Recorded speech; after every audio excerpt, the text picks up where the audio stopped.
ازيكم؟ النهارده هنتكلم عن توكيلات العشر من رمضان والغاء توكيلات العشر من رمضان. الناس اللي شاريه بعقود، احنا دلوقتي عقدنا بنعمل ايه كمكتب؟ بنشتري حاجه بعقد لسه ما دخلش توكيل عشر من رمضان. ايه هو الورق المطلوب؟ ايه هو اللي يثبت حقي؟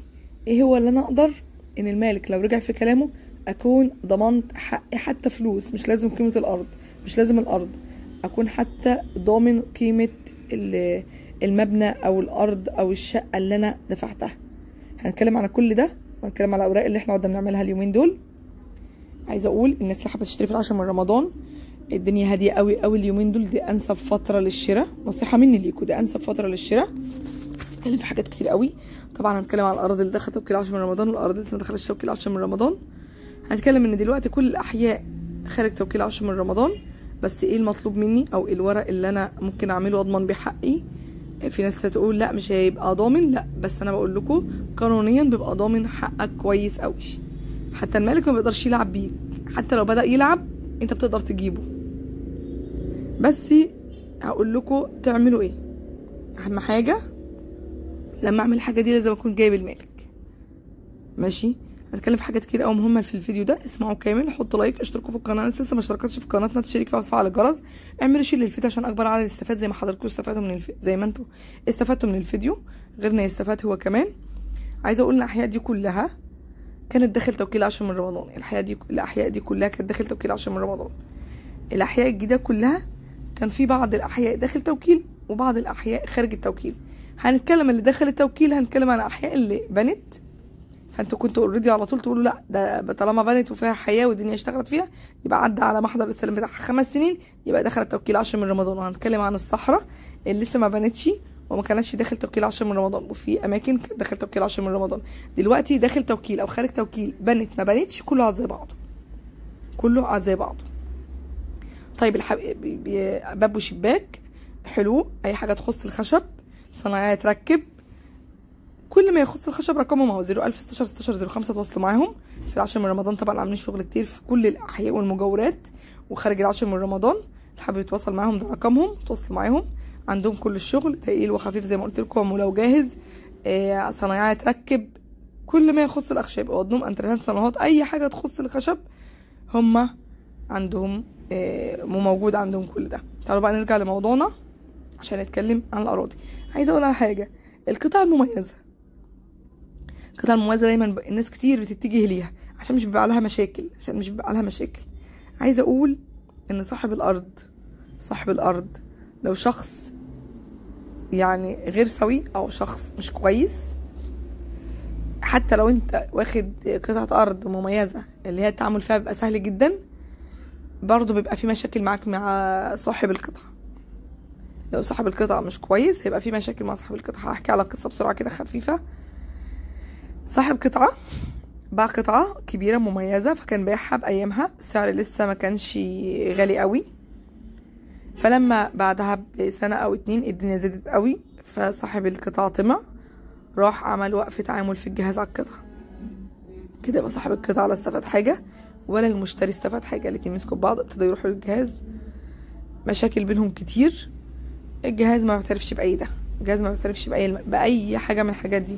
اطلعوا بره حلوا مشاكلكم، ارجعوا لي لما تحلوا المشاكل، نرجع نعمل ايه، نرجع نشغل القطعه تاني، نوقف وقف التعامل اللي عملته على القطعه والقطعه ترجع الدنيا فيها تمام.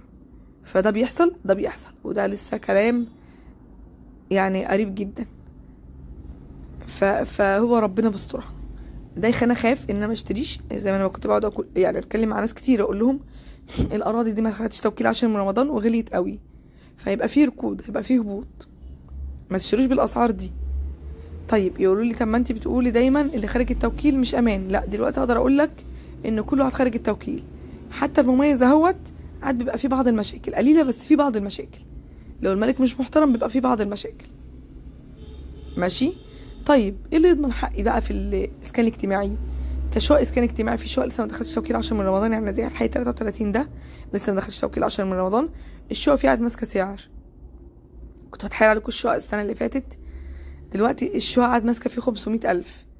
بس هل هو يستاهل؟ انا من وجهه نظر ان حي 33 يستاهل الاسعار دي، مكانه حلو قوي، الشقق لسه تسليم جهاز جديده، اللي خلينا اخد يعني اخد شقه في حي بقاله فترة شغال وقعد الشقة فيه ب700 و750 و650، وشقة اتهلكت يعني بقالها فترة طويلة بس هتخلص اقساط. طب انا هاخد في حاجة لسه جديدة على قد فلوس، يعني الناس اللي مش قادرة ونفسها تشتري شقة في العاشر من رمضان من 500,000 و450 اقدر اشتري شقة. بس هنبدأ نتكلم من الدور الاخير. ماشي، الاراضي دي كلها كده خلصنا. بنخلص جزء جزء كده. اسمعوا الفيديو بس كويس، حطوا لايك. الناس اللي ما حطش لايك تحطوا لايك لو سمحتوا، اللايك هيرفع الفيديو. انتوا نايمين جدا اليومين دول في القناه. ماشي، الاراضي دي كلها كانت داخل توكيل 10 من رمضان. طب الناس اللي بتشتري دلوقتي تعمل ايه؟ الناس اللي حابه تشتري دلوقتي تعمل ايه؟ والناس هتكلم على لما ندخل ارض الصحراء برضه هنتكلم عليها. الناس اللي بتشتري هنا قلنا بنعمل عقود بين الطرفين. بنعمل اهم حاجه عقد البيع اللي الماضي المالك بيبصم ومضى عليه. المالك سامعين انا بقول ايه؟ دلوقتي كانوا بنعمل توكيل واتنين، دلوقتي طالما مفيش توكيلات وهتشتري خلي لو في حد وسيط في الوسط شاري من المالك يجيب لك المالك. ما تشتريش الا لما تشوف المالك، ما تشتريش غير لما تشوف المالك وتاخد رقم تليفون المالك وتتعامل مع المالك، لان انت مش عايز الوسيط اللي في النص. انت مش هتحتاج غير للمالك، انت مش هتحتاج غير للمالك عشان لما الأراضي تدخل توكيل 10 من رمضان تاني ترجع تجيب المالك والمالك يعمل لك توكيل وتوكيل إدارة، وإن شاء الله خير، وإن شاء الله بإذن الله التوكيلات ترجع تاني. ماشي. طيب بنعمل ايه كمان؟ إقرار وصاية. الكلام دوت لكل النماذج الإسكان الاجتماعي، لكل الأراضي 276 209، للشقق كمان اللي مدخلش توكيل 10 من رمضان. في الشقق كده كده التعامل عليها مش هتوقف في التوكيلات، بس في شقق لسه مدخلش توكيل 10 من رمضان. فيبقى العقد بتاعي هيبصم ويمضي، واللي هو البصم اللي هو بيحط صبعه دوت يبصم اهم حاجه، وان هو يمضي. احنا عاملين الكلام ده كله في شقه اسكان اجتماعي امبارح. قرار وصايه يمضي عليه. كمان عملنا واهم حاجه عقد البيع دوت ان احنا هنوثقه في المحكمه، مش توثيق، ان احنا نعمله صحه توقيع في المحكمه. واهم من ده كله ان المالك يكون عارف، ان المالك يكون عارف. ولو انت تبقى كويس جدا جدا كمان تجيب المالك يحضر التوثيق دوت، يحضر التوثيق في المحكمه، عشان ما يجيش بعد كده يقول لك يطعن لك في القرار ويقول لك لا انا ما كنتش موجود. لا يا حبيبي تعالى، انت كنت موجود. حتى لو انت عايز قطعه الارض بتاعتك، الفلوس بتاعت قيمه الارض محطوطه في البند. بصوا يا جماعه، انا هدفع زياده شويه بس هضمن حقي. لو انت واثق في المالك قوي ما تحط، مش لازم تحط بند فلوس، حط بس فلوس بسيطه، لان انت عشان توثق عقد زي ده في المحكمه هتدفع مبلغ. لو الارض بسعر عالي هتدفع مبلغ، بس اهم حاجه توثق في المحكمه. فهمتوا قصدي؟ توثقوا العقد في المحكمه، ده يضمن حقكوا. ازاي؟ ان هو لما يرجع يقول لك لا ما الارض يتعبك في التوكيلات، ولاده يموت ويجرى حاجه ويجي ولاده عايزينها، يجرى اي مشكله ما بينك وبينه، هتطلع المحكمه احنا موثقين. طيب انت عايز ايه؟ هياخد انا عايز الارض، لا انا مش بعت، لا انا مش عملت، لا ده العقد متوثق اهو حضرتك كنت موجود وموجود في التوثيق. دي في الاراضي، شايفين الاراضي دي كلها كمان، دي اهم حاجه في الاراضي دي عشان الاراضي دي قدامها فتره طويله عم تدخل توكيل 10 من رمضان. 25 24 23 22 35 36. ماشي. فهنوثق حصل اي حاجه.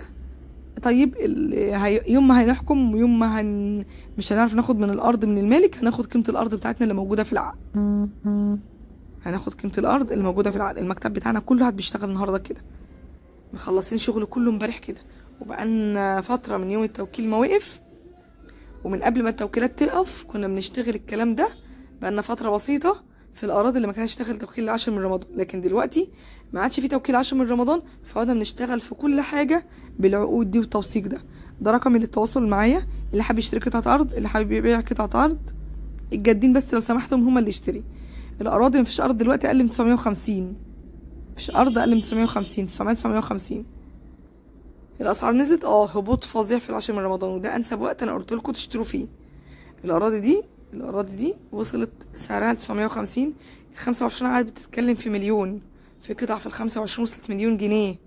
25 كانت جايبه مليون و300 ومليون وربع، في ال 209 وصلت لمليون جنيه.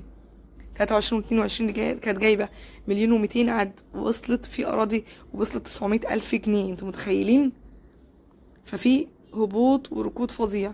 اللي عايز يشتري عندنا المكتب، اهم حاجه ورقنا يكون سليم، كده كده الارض ما كانش داخل توكيل 10 من رمضان، فكده كده هنبقى ان شاء الله في السليم. واهم حاجه كمان الورق اللي احنا قعدنا بنعمله اليومين دول اللي هو يضمن حق المشتري من المالك. لا قدر الله مات، لا قدر الله ما رضيش يجي يعمل لي توكيل لما ادخل ارض توكيل، لا قدر الله تعبني وما رضيش يعمل اي حاجه، انا اقدر اجيبه ازاي؟ انا اقدر اجيبه ازاي؟ انا بنشوف موضوع التوكيلات ده هيروح فين. فالصحراء دي كلها احياء كتير جدا لسه في الصحراء، احياء كتير جدا لسه في الصحراء لا دخلت توكيل 10 من رمضان وقدامها فتره على ما تدخل توكيل 10 من رمضان. انا كنت هنا ماشيه ل 25 24 23 22 18 19 17 18 19 على ايدي الشمال بتهيألي، انا مش فاكره الفيديو قوي، بتهيألي هنا لا اللي على ايدي اليمين شايفين اللي على ايدي الشمال ده 19. استنى عشان فيديو من زمان عشان اركز قوي. عامه انا هنا ايدي اليمين وايدي الشمال دول الاحياء 22 23 22 23 18 19 ماشي. معلش الفيديو من قاله فتره وانا مش فاكره بالظبط انا هنا يمين ولا شمال. مفيش هنا اي معالم لسه، مفيش هنا اي معالم لسه ماشي. فالاراضي دي قدامها فتره على ما ادخل توكيل 10 من رمضان يا جماعه، الاراضي قدامها فتره على ما ادخل توكيل 10 من رمضان. اللي حابب يشتريه اشتريه، اهم حاجه ورقك يكون محضر اسلامي يكون الاصلي، ما يكونش واحد يقولك ده بدل فائد، لا طبعا ده ملغي، ده ملغي. عايزه اقول على حاجه كمان قابلتني برضو كنا بنتكلم فيها امبارح، ان في مالك باع قطعه ارض وهو مختلف مع اللي اشترى منه. فالمالك يعني المالك اسهل حاجه عنده يقولك هروح اطلع ورق جديد، هروح اطلع ورق جديد بيطلع بدل فائد.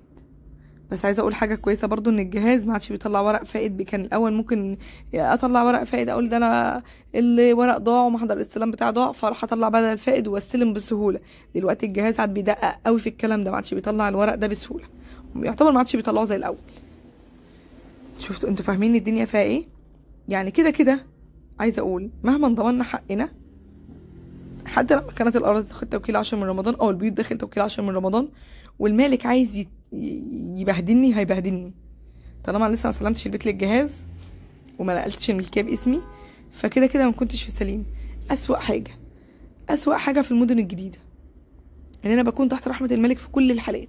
ذللني للمالك دي اسوأ حاجه. ده الحاله 24 واللي باني هناك كده كتير كده وقت 25. فده اسوأ حاجه في الجهاز وفي المدن الجديده.